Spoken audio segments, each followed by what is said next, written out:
Hi, this is my vlog discussion for reading Pop Culture Chapter 1 and the Rhetorical Act Chapter 2.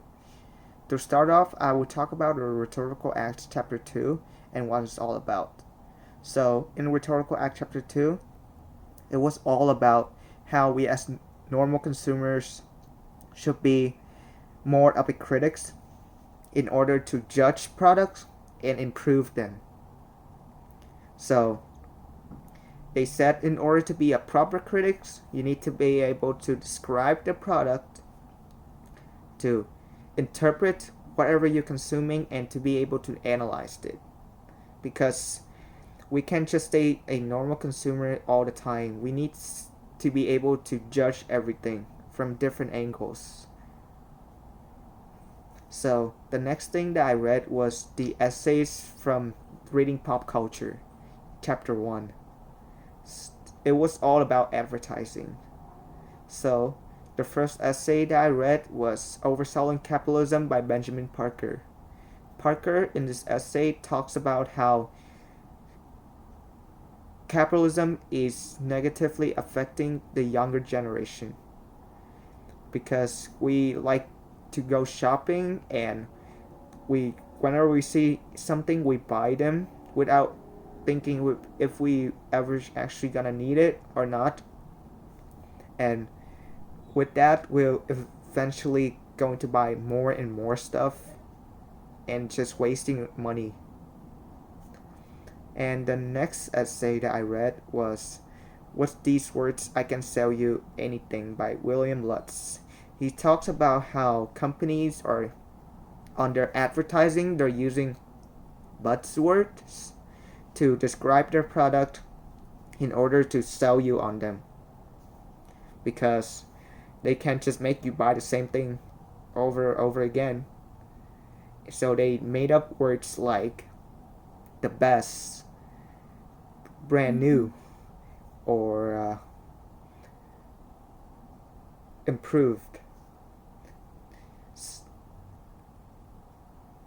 And these products, even if with these buzzwords in front of them, they might not be whatever you think they are, because it might just be the same thing that you bought already, or you bought somewhere else for cheaper, and they're using those words to lure you in, to make you spend your money, earn money on their product. And the third essay, Toys by Roland Barthes, was all about the impact of toys on the younger children. So he talks about French toys in this essay, and he talks about how they were made of wood, they were simple, so all children were able to play with them and they were able to learn something from them. But he said nowadays their children's toys are plastic. There has to be a gimmick on them, and like girls are playing with dolls, and so that they could be prepared to be a housewife in the future, and boys are playing with cars, with action figures, because they're boys. So what Barthes is trying to say in this essay is that we need to be able to improve on the toy industry to create creativity for everyone, like including kids. So the next essay was Craving the Other by Soleil Hose, and she talks about how her experience being a Vietnamese American, and whenever she sees, she says that she's Vietnamese is towards someone, they all say something along line of "I love pho," and she says she doesn't like that because they don't know who she is, and they can't just say things like that because she might not like pho, and they just people just said that because they think all Vietnamese people like pho, and we can't just associate a culture but just by your food. We need to look deeper into that culture and experience them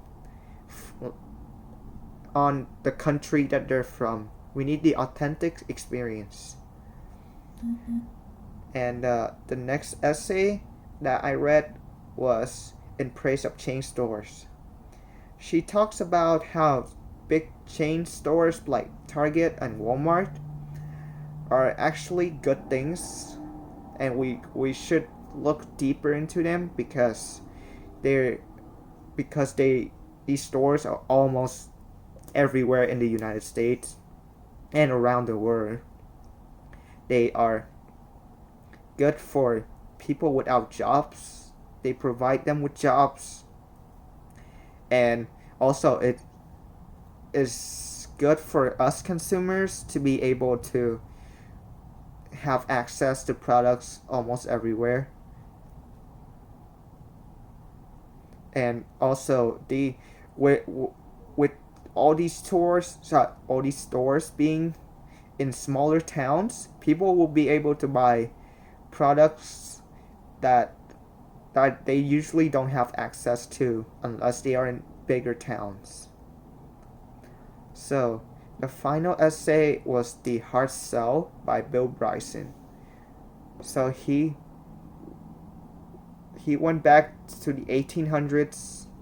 He looked back to 1800s advertisement and how the advertisement have changed throughout the years. Back then, we advertised stuff without thinking about how we'll sell them. We have a slogan.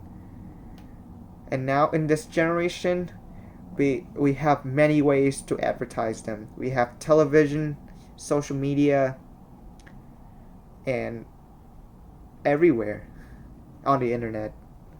We'll see an advertisement. It could get annoying, but it is what it is. And advertisements is also changing because we're desiring for more things. So they need to accommodate our desire for those things. And that was my first vlog from those two readings. Thank you.